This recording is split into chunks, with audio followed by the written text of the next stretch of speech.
की बात है। एक घने जंगल के अंदर बहुत बड़ा सा तालाब था। उस तालाब में बहुत सारी मछलियां रहती थी, जिनमें से 3 मछलियां एक दूसरे की पक्की दोस्त थी। इन तीनों का स्वभाव बिल्कुल अलग था। इनमें से 2 बहुत समझदार थी। पहली संकट आने के पहले ही अपना बचाव कर लेती थी, दूसरी संकट आने पर अपनी सुरक्षा कर लेती थी, जबकि तीसरी सब कुछ भाग्य पर छोड़ देती थी। तीसरी मछली कहती कि अगर भाग्य में संकट होगा तो हम सब कुछ नहीं कर सकते, और भाग्य में नहीं होगा तो कोई भी हमारा कुछ नहीं कर सकता। एक दिन रास्ते में गुजर रहे एक मछुआरे ने उस तालाब को देख लिया।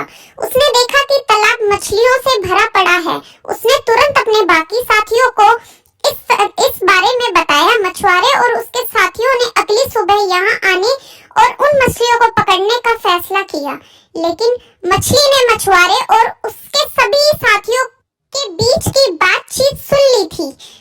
उसने तुरंत तालाब में रहने वाली सभी मछलियों को इकट्ठा किया और सारी बात बता दी।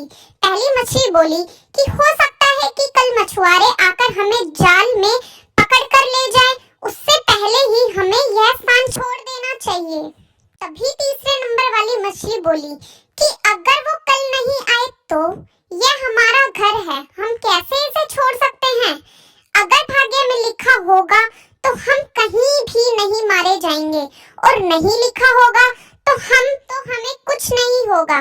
कुछ मछलियों ने तीसरे नंबर वाले की मछली की बात मान ली और वहीं रुक गई।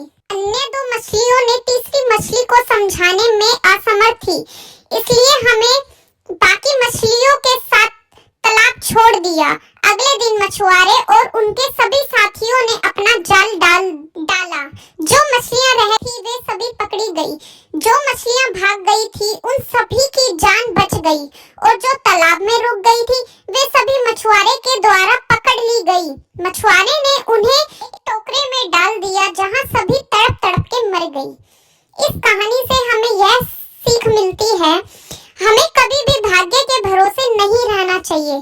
संकट आने से पहले ही उसे दूर करने का उपाय सोचकर रखना चाहिए। धन्यवाद।